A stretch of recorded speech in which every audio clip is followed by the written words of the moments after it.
Here we go. So, welcome to step 5, part 5, chapter 5 of our 5-part, 5-step, 5-chapter online spring cleanup from us here at Sobey Fitness. And I'm Dan Sobey, and welcome. Thanks ever so much for turning up today. So, this is one of my favourite topics, and I'd be quite happy to talk to myself about it, but I'm glad someone's listening. And this is all about the law of attraction. So, first up, what do you find attractive? And what does the word attraction mean to you? And I don't just mean in a physical, materialistic sense. I'm talking about characteristics, things, people, stuff as a general term. So what do you answer the question, what does attraction mean? So take a second, hit the pause button and come back. So, attraction. Well, the law of attraction, or this model of attraction, works on the premise or the idea that we are like magnets and we attract to us stuff. And what we attract to us is actually what we're thinking about or what we want. But sometimes we don't really control our thoughts or what we are calling to us in a conscious way. Now, I like to break this into two halves or two parts. So the first bit is kind of based on a term that I'm going to use, and the term is you attract or you catch more flies with honey than you do with vinegar. You attract more flies, you catch more flies with honey than you do with vinegar. So the honey is something that's very attractive, and vinegar is something that's very unattractive. So, if you are like the honey and very attractive, you are going to attract the flies. I don't want to really attract flies, but what I'm saying is you're going to attract stuff to you. And we're hoping that the flies are good things. As opposed to if you're like vinegar, you are going to repel. Now, in the case of flies, that might actually be a good thing. But what I'm going to say is, if you are attractive, you're going to catch and draw more good things to you, rather than if you are sour and like vinegar, you're going to be quite repellent.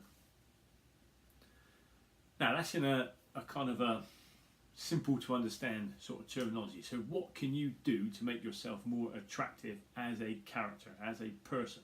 Well, all the things we've been talking about over the last 5 weeks help. First of all, we identified some of our habits, and maybe we would say some of our bad habits. And then each week we've built on from that to make us more attractive. So if I'm in a habit of counting my blessings, that puts me in a good, attractive mindset. Why? Well, we've already identified, we've already said that if we are grateful for stuff, that means that we've got things to be grateful for, and as the law of attraction tells us, what we're grateful for means that more things are going to come to us to be grateful for. So that's a great habit to get into, and it makes us very attractive. Secondly, or nextly, we've become a bit more conscientious of our emotions. Now, we all have around us something called an emotional field. It's quite a big field, and it reaches out quite a distance. And we've all been in that situation when we're at a party and then something kicks off, or there's a bit of tension in the air, and you could cut the atmosphere with a knife between two people over there, or someone walks in that you don't want to see, and it kind of instantly sets a little bit of an emotional discord. Or your favourite uncle, cousin, nephew, sister, father, whoever turns up, and you get really excited. They bring the joy with them, they're really excited. So emotions are real things, and we all, to a greater or lesser degree, pick up on each other's emotional field. And from a coach's point of view, we hear all the BS, all the excuses, and actually we know, all of us know when someone's pulling a bit of a fast one or being a little bit insincere. So if we are sincere and making ourselves a wholesome, emotionally balanced, attractive person, that emotional field percolates out and attracts more things to us that are attractive, that we want, more success, more happiness. So that's making us attractive. So we've looked at our habits, and maybe some of them are bad. We've got into a new habit of counting our blessings. We've got into another habit of being able to halt and control our emotions. And also, we've heard about this character, the gremlin, that flips around and can be quite a negative input, and we then take control of that. So we are becoming more attractive. So that's the first side. And underpinning all of that, now, if we kind of trace it back, we've started to play around with our thoughts. And this is the real winner with the law of attraction. What it says is what you think about, you bring about. So if your sponsoring, fundamental, primary thought about something is da-da-da-da, that's what you're going to attract. Now, we've all had those days when we get out of bed and we stub our toe and we come down the stairs and we trip on the bottom step, get into the kitchen, the kettle's broke, we can't have our cup of tea or a cup of coffee, and we go, oh, it's going to be one of those days. And then sure enough it is, because you're in that negative mindset and you've pulled more things towards you that kind of fuel and compound that negativity.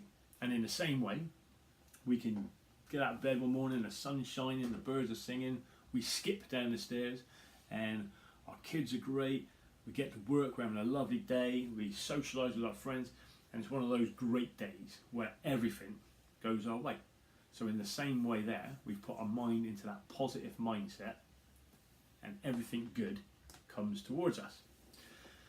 So what's the key with that? Well, in the same way, thoughts, like actions, like anything around us, has a vibration. So everything in the universe has a vibration, from the tablet or mobile phone or the computer that you're watching this on, to the clothes you're wearing, to you, to what you're thinking. Everything can be measured. It has a frequency. So if you picture yourself as a TV or as a radio, you can pick up and tune into certain frequencies.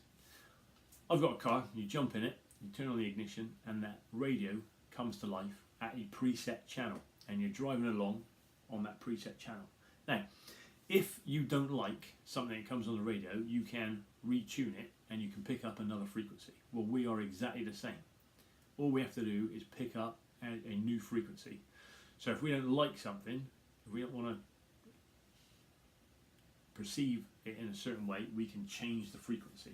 It's not always as easy as that, but actually it is. We've just got to get into a habit of, well, habits. So the law of attraction tells us that what you think about, you bring about, and what your thoughts are on a topic, on a person, on a subject, is what you're going to create more of. Well, hang on a minute, I didn't ask for that accident or that illness or that injury or that person to treat me like that or da da da da. Well, that's true, you didn't, on a real conscientious level. On a spiritual level you might. And if you want to talk about that, please don't be frightened to ask, because this is when we get a little deeper into the law of attraction, and then sometimes we can't grasp it so easily. But no matter what has happened or what your thoughts are, when something bad happens to us, we can then go, right, how do I respond? Do I get down in the gutter and really glum and therefore pull more negative towards me?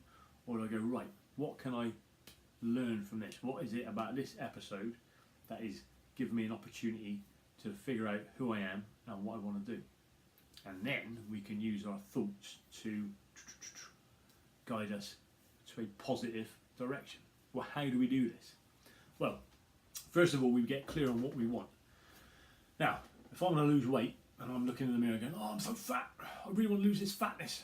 What the universe is hearing is, I want fatness. Because your thoughts are all about fatness. If you're moaning about bills, oh, I've got no money, I really want some money, da, da, da, da, da, these bills are coming in. What you're focusing on is the fact that you've got a lack of money. And then more things are going to come along to take that money away. Or if you've got a terrible relationship with so-and-so, oh, this relationship's so rubbish, not working, da, da, da, always get on my nerves, then what you're putting out there is the fact this relationship is getting on your nerves, or this relationship isn't working.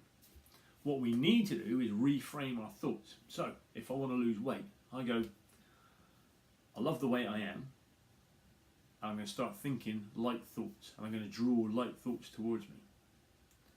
If I want more money, what I do is I go, oh, I'm really grateful for the money I've got, and I'm really looking forward to more coming my way. So we play a little game of visualization. Visualization, this is kid stuff, absolutely.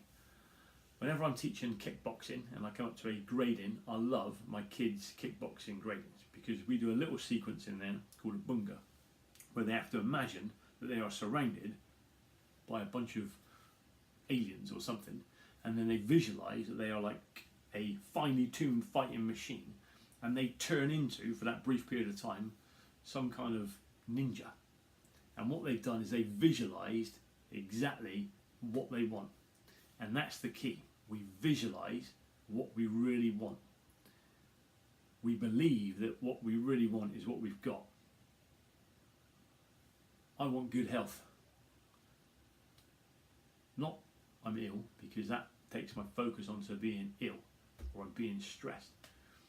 We go, I'm really grateful for the good health I've got. And that gratitude is a powerful force because it draws that good health towards us. So we ask, we visualize with a little bit of belief, and then we receive. And when we receive, we say thank you. So, to utilize this law of attraction, we get clear in our mind of what we really want. We want good health. We want a good bank account. We want money in our pocket. We want those good relationships. So this is what I want, this is what I want, this is what I want. I visualize it, I believe in it, and I give thanks for it, even before it's arrived. Wow, this is all about brain training, it's all about thought control. It's not denial, it's not living in cuckoo land. These are things that are really possible, but we have to have that bit of belief. Remember we talked about confidence before, that faith in what we've got and what we can do, and this is where we kind of test it out. So the law of attraction, we could talk on about it, and there's lots of, well, what is, and I get that, so don't be frightened to fire out a question. If you need a little bit more clarification, by all means ask. But we all know that person who we get on the phone with and they're always talking about the same bad topic, and then we suddenly click, actually, what's the common denominator? And it's them, their thinking and their perceptions. Eventually though, they'll grow up and they'll change their way of thinking, and then things will smooth out, but we can do exactly the same. So remember, focus on what you really want. Believe and visualize that you've got it, and then you give thanks for that.